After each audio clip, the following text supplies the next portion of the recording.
믿음의 사람은 인내하는 사람입니다. 성경에는 그 이야기를 많이 하죠.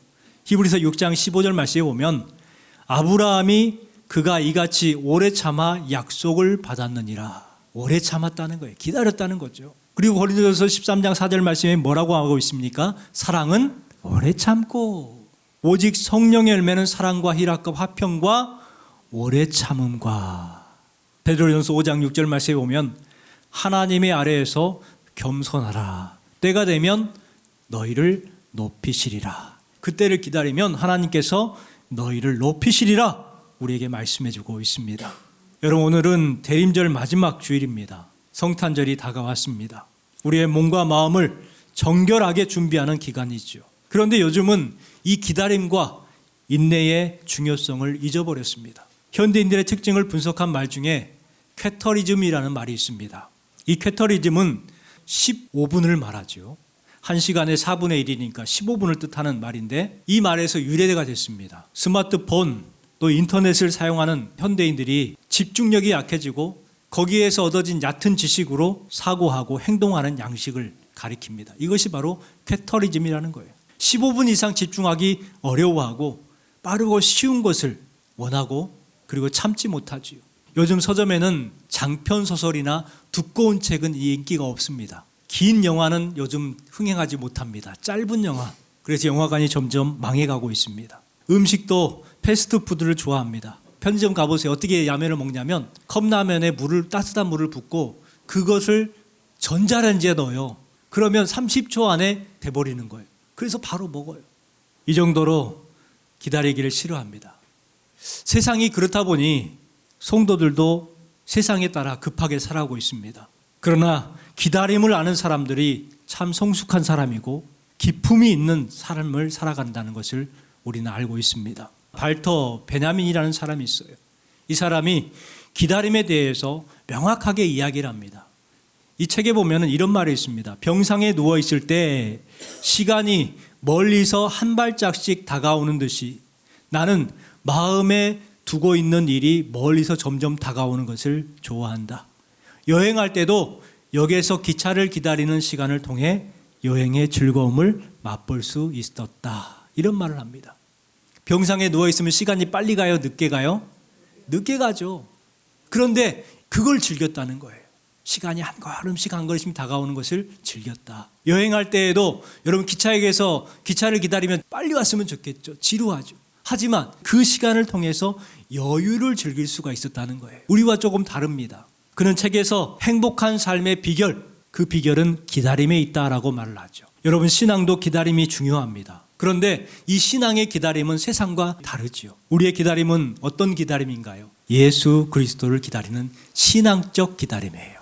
그런데 성도들은 이 예수 그리스도를 기다리는 신앙적 기다림에 자꾸 다른 것을 끼워 넣습니다. 건강도 성공도 명성도 다른 사람들보다 더 잘되고 싶은 그런 소망을 막 끼워 넣어요. 그러다 보니까 이 크리스찬들의 기다림이 어떻게 돼요? 자꾸 변질되기 시작하는 거예요. 변질된 신앙이 됩니다. 히브리서 12장 2절 말씀에 보면 믿음의 주요 온전케 하시는 이는 예수를 바라보자. 이렇게 말씀하고 있어요. 우리는 예수님을 바라보고 예수님을 기다려야 되는데 자꾸 다른 것을 끼워 넣으니까 변질된 신앙이 되고 말았다는 거예요. 여러분은 어떠신가요? 여러분은 지금 예수님만 기다리고 있다고 확신하시는가요? 초대교회 성도들은 기다림으로 살았습니다. 그래서 서로 만날 때에 어떻게 인사를 했냐면 마라나타 인사를 했죠. 주 예수여 어서 오시옵소서. 그들의 기다림은 세상적인 기다림이 아니라 예수님을 기다리는 온전한 기다림이었습니다. 오늘 본문 말씀에 보면은 하나님의 위로를 기다렸던 메시아를 기다렸던 사람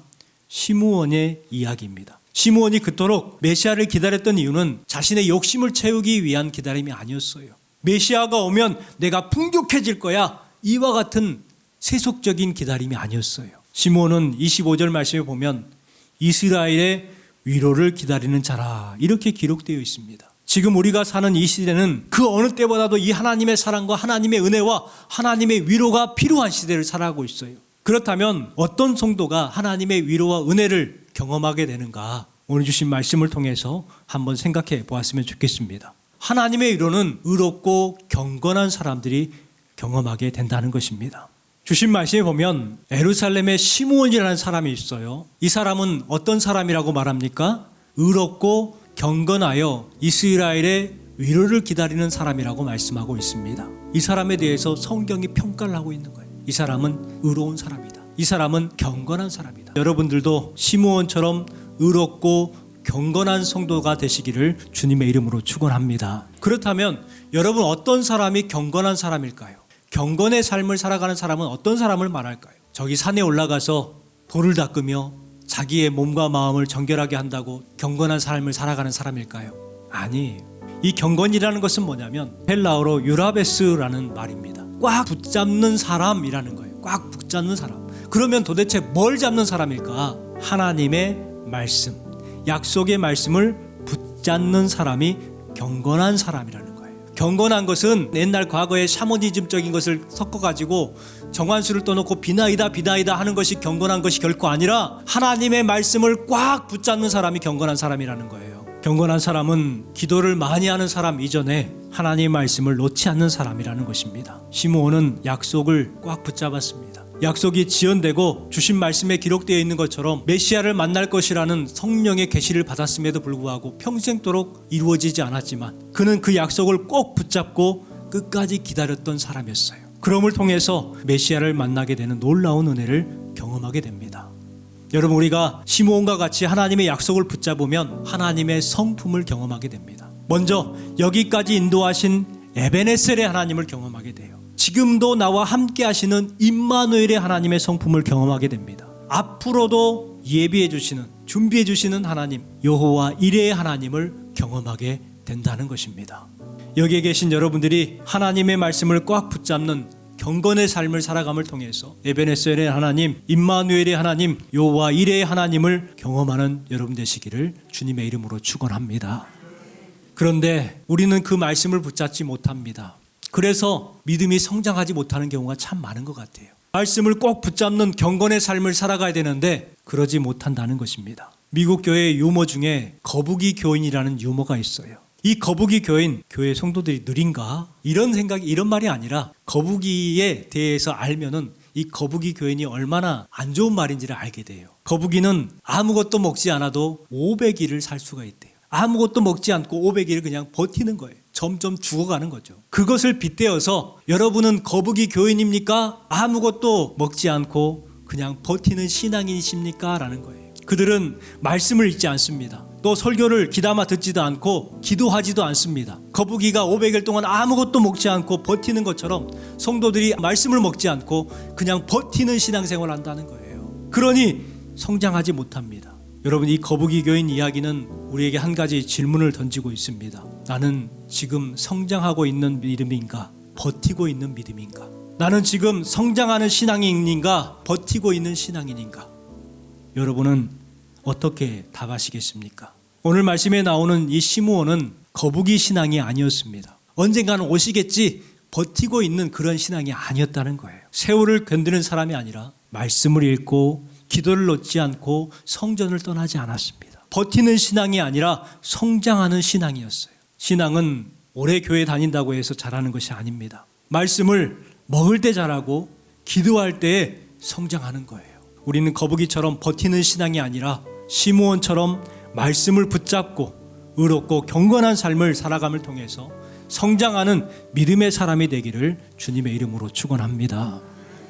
어떤 사람이 하나님의 위로를 경험하는가? 성령의 감동으로 사는 사람이 하나님의 위로를 경험하게 됩니다. 25절 말씀에 성령이 그 위에 계시더라. 26절에 성령의 지시를 받았더니 27절에 성령의 감동으로, 여러분, 시므온은 어떤 사람이었을까요? 성령에 감동된 사람, 성령이 충만한 사람이었다는 거예요. 성령에 감동된 사람은 나의 욕심을 구하지 않습니다. 내 생각대로 살아가지 않습니다. 성령의 이끄심에 따라서 살아가는 사람입니다. 사도 바울은 에베소서 5장 18절 말씀에 이렇게 권면합니다. 술 취하지 말라. 이는 방탕한 것이니 오직 성령의 충만을 받으라. 세상 술에 취하지 말고 성령의 충만을 받아야 한다는 거예요. 노년기가 되고 황혼기가 되면은 이런 생각을 갖습니다. 이제 인생에 낙이 없다. 전에는 조그마한 것에도 막 즐거웠어요. 감동됐어요. 우리 오다가 권사님이 그런 이야기를 했어요. 옛날에 겨울에는 이렇게 논에 얼음이 열잖아요. 그 얼음 깨는 것도 재미있었다는 거예요. 양말이 적셔도 신발이 적셔도 좋아하면서 즐거워하면서 놀았다는 거죠. 여러분, 얼음 깨는 게 뭐가 재밌어요? 지금 여러분 얼음 깨면서 재미 느끼세요? 나이가 들었다는 증거예요. 그런데 어린 마음은요, 그 얼음만 깨도 재미있는 거예요. 또 어떤 분들은 이제는 쉴 때가 됐다 하면서 손을 내려놓습니다. 미국의 유명한 국민 배우 덴젤 워싱턴이라는 사람이 있습니다.